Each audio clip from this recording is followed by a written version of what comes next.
In this video today, we are going to talk about some of the key things for teachers to consider when setting up their workspace to teach remotely. Now, this is not meant to be a video on setting up a professional recording studio. On this topic, as with many others, you can ask 100 people their opinions and you'll likely get 100 different answers about what I'm about to talk about. This video is about realistic tips that teachers can use to bring a little more quality to their videos and webinars without breaking the bank. Let's take a look at how we've chosen to set up our space. Let's start with internet connection. Our computer is connected by Ethernet. We do have Wi-Fi options in the office, but Wi-Fi can be prone to interruptions and interference, so we want as stable a connection as possible, and that's what Ethernet is going to give us. If you only have Wi-Fi available to you, obviously we'll have to use that. Just try to make sure it's as stable as can be. We can also talk about 5 gigahertz versus 2.4 gigahertz. You'll notice most routers nowadays have an option for both. 5 gigahertz is generally faster but has less range than 2.4 gigahertz. So 2.4 gigahertz will travel farther, but it won't be quite as fast. That includes traveling through walls as well. As you can see in this rough drawing, the 2.4 gigahertz will travel through the walls better than the 5 gigahertz and will wind up reaching more of the house or school than the 5 gigahertz will, even though the 5 gigahertz will be faster in the places where it's actually reaching. You'll have to determine the best balance of speed and reliability between those two networks in your home or classroom.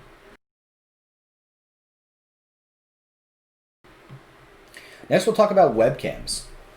There's many different types of cameras out on the market today. Right now, also, webcams are at a premium. I don't know if you're anything like me and you've looked in the past couple of weeks to try to find a webcam. You're either seeing a lot of brands that you've never heard of before, you're seeing brands that you know that are out of stock, or you're seeing brands that you know that are at quite a premium. So we'll talk about options to get around that as well here in a moment. Most laptops nowadays have integrated webcams. If you can't spot mine in the picture here, it's right there. These webcams are okay and certainly better than nothing, but their lack of features and portability make them less than ideal for anything other than showing your face. What we're using today is the one I'm talking to you on right now is a Logitech C920 webcam. It's a pretty nice webcam. It's not too pricey, but it has a good balance of features to cost ratio. Another one that we're using here is the Logitech C615 webcam. Again, a decent desktop webcam. There's nothing super special about it, but not quite as good as the C920. The other options that you have are to use an old cell phone as a webcam. Alex has a video that he's put together on that, and I'll link that here as well to see how you can use an app and an old cell phone or a current cell phone to create another webcam in another space for you to present from. With these webcams, I mentioned features. Most webcams nowadays will be HD, but that standard is changing. So you're going to be looking at 1080p versus 4K cameras. For the most part, 1080p is going to be just fine. 4K is becoming the standard for HD, but a lot of video output devices nowadays won't display 4K yet.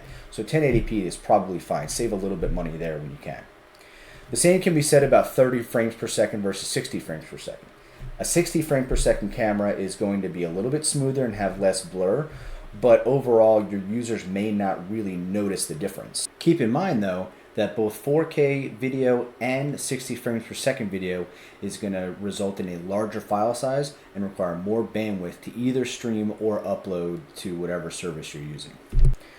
The lens types in the field of view are definitely an important factor. A larger lens is going to capture more of the area and you're going to have a bigger field of view.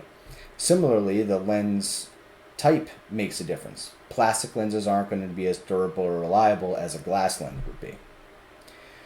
The other thing you have to think about is things like autofocus and data and compression, how those things work together. Autofocus is a nice feature. You may see the camera do that from time to time as we move around and we do different things. This camera does that a little bit better than some of the other ones that we also use.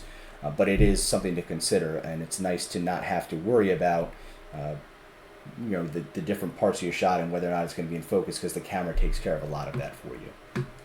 In terms of brands, we want to look for reputable brands.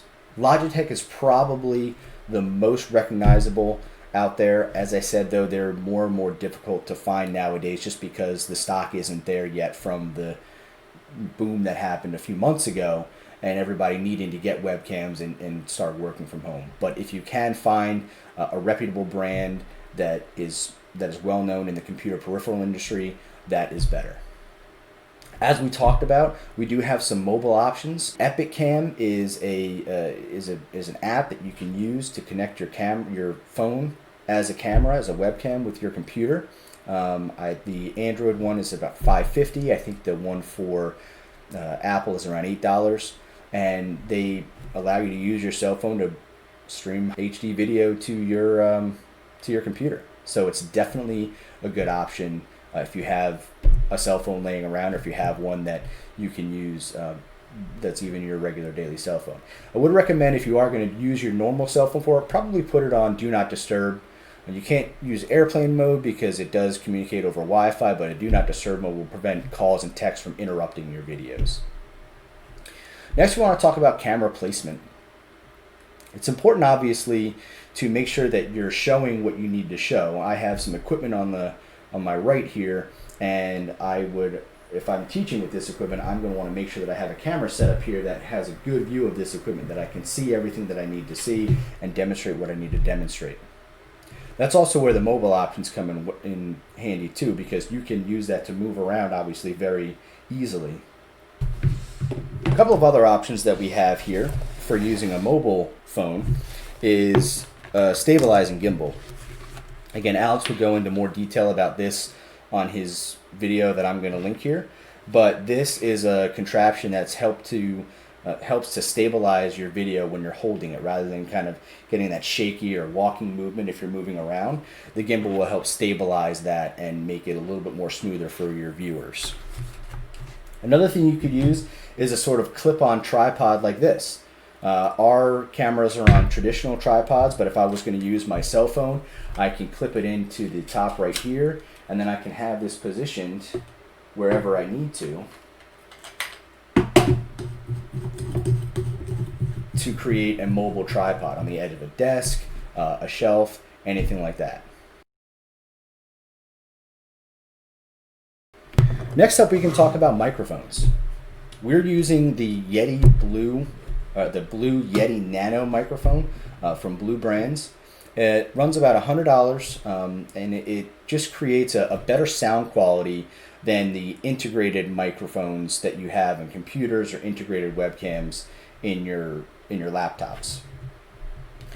But the important thing about this is it's a condenser microphone. It helps to smooth out some of those sounds that you don't get from the lower end microphones that you might see somewhere else, as I said, in some of those integrated webcams. The other option is a lapel microphone. These are microphones that clip onto your shirt or your jacket. You'll see them a lot, obviously, in news studios and TV productions and things like that. You know, TV shows where they have them clipped on right here. Again, those can range very, very widely in quality. You're going to want to look for something, again, that's a condenser type microphone that's going to help keep that sound a little bit higher quality. Some lapel microphones are wireless, but then you also run into issues with interference and battery life, and they're quite a bit more expensive than their wired counterparts. The other thing about microphones and audio is feedback loops or echoing. When you are on a webinar, and I'm sure we've all been on this before, somebody that has a microphone that's separate from their speakers and has neither of them muted is going to create a feedback loop where the feed comes out of the speaker into the microphone, and then from the microphone plays back through the speaker and creates this terrible loop that nobody wants to hear. So make sure that whatever meeting software you use, either you can control who is muted and unmuted, or you make sure that your users stay on top of whether they're muted or unmuted.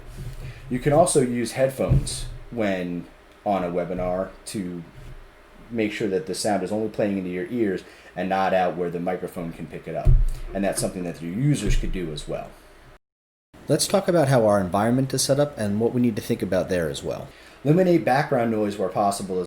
I'm in an empty office right now, nobody else is here, the phones aren't ringing. Those things can all be distractions and can sort of take away from what you're trying to say in the video if there's constant background noise, or whether that be a kid, a dog, an airplane flying over. Not that you can control much of that, but try to eliminate those where possible. That's always the best solution. If you can't eliminate, try to soundproof as much as you can. If you need to hang a blanket up over a door that's noisy or something like that, it's going to catch some of those sound waves and make it a little quieter in your space. Next is lighting. A well-lit area with a light source coming from in front of you, not behind you, is going to provide the best view. Some sort of diffusing device will help eliminate some of the glare or shiny spots, so like some like you see behind me right here.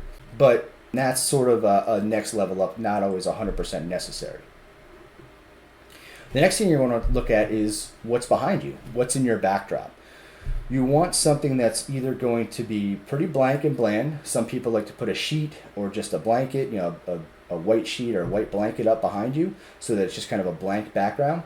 Other times you'll see people use the background, as we have here, that have things that sort of complement what you're talking about. They're not distracting and they don't take away from the message of your video, but they are there to kind of augment what you're talking about. And then you can have the different props and things like that if you need to reach for them as you talk about and you present it. And then, like we said, let's think about your multiple angles. What do you want to show? Do you want to show a piece of training equipment? Do you want to show projects that people have made? Do you want to show just yourself? Do you want to show content? Do you need a software that's going to allow you to switch seamlessly between your desktop to show curriculum and your face so that you can talk about that curriculum? Do you want to show a blackboard or a chalkboard that you can write on and you can demonstrate concepts there? These are some of the things that you'll want to think about when you set up your space to teach remotely. I hope you found this video helpful. If you did, or if you have any questions, leave a comment down below. We'll be happy to answer any questions that we can. Otherwise, stay safe and happy teaching.